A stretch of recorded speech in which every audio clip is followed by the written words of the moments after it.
તો મિત્રો, આજે ફરી એકવાર તમારા માટે જીવનમાં ખૂબ જ ઉપયોગી આવે એવી જોરદાર વાર્તા લઈને આવ્યા છીએ. વાર્તા પસંદ આવે તો લાઈક શેર કરવાનું ભૂલતા નહીં. પાણીના ગ્લાસવાળી વાર્તા. એક ગામમાં એક પ્રખ્યાત ગુરુ રહેતા હતા. લોકો દૂર દૂરથી એમની સલાહ લેવા આવતા. એક દિવસ એક 25 વર્ષનો છોકરો આવ્યો. આંખો લાલ, ચહેરા પર થાક. છોકરો બોલ્યો, ગુરુજી, હું બહુ જ હારી ગયો છું. ઓફિસમાં બોસ ટીકા કરે છે, ઘરમાં પત્ની સાથે ઝઘડો થાય છે, મિત્રો પીઠ પાછળ વાત કરે છે.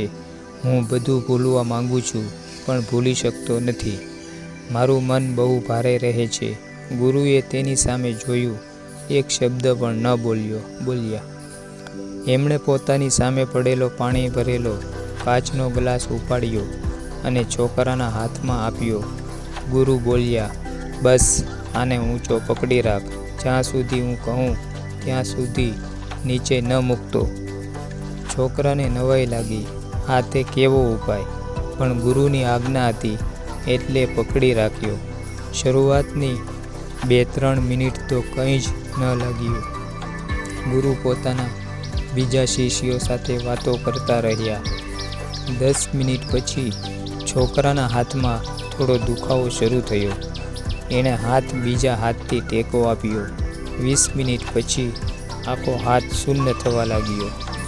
ખંભો દુખાવા લાગ્યો. પરસેવો વળવા લાગ્યો.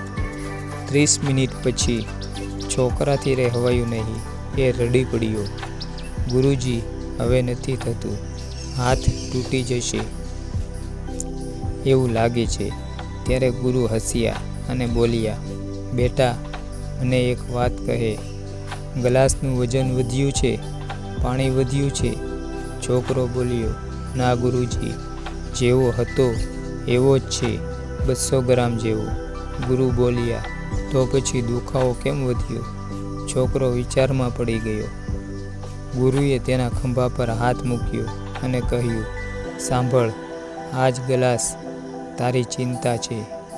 જ્યારે તને કોઈ કડવું વેણ કહે છે ત્યારે એ શરૂઆતમાં 200 ગ્રામ જેવડું જ હોય છે. જો તું એને ત્યારે જ સાંભળીને છોડી દે તો તને કંઈ ન થાય. પણ તું શું કરે છે? તું એને આખો દિવસ પકડી રાખે છે. એણે મને આવું કેમ કહ્યું? હું ખરાબ છું. બધા મારા વિશે આવું જ વિચારે છે. આમ વિચારીને તું એ 200 ગ્રામના ગ્લાસને 20 કિલોનો બનાવી દે છે. અને પછી તું કહે છે, મારું મન ભારે છે, મને ઊંઘ નથી આવતી. બેટા, તકલીફ ગ્લાસમાં નથી, તકલીફ પકડી રાખવામાં છે. છોકરો બોલ્યો, તો હું શું કરું ગુરુજી? ગુરુજીએ ગ્લાસ તેના હાથમાંથી લઈને ટેબલ પર મૂકી દીધો. મૂકી દીધો એટલે હાથ હળવો થઈ ગયો. જીવનમાં પણ એમ જ કરવાનું. કેટલીક વાતોને ટેબલ પર મૂકી દેવાની હોય. બધી વાતોને દિલમાં નથી રાખવાની. લોકો શું બોલે છે એ એમનું કર્મ છે. તું શું પકડી રાખે છે એ તારું જીવન છે. એ દિવસ પછી એ છોકરાએ એક નિયમ બનાવ્યો. રોજ સાંજે ઘરે આવે ત્યારે પોતાના મનનો ગ્લાસ ખાલી કરી નાખો. ઓફિસની ચિંતા, ઓફિસમાં ઝઘડો ત્યાં જ પૂરો.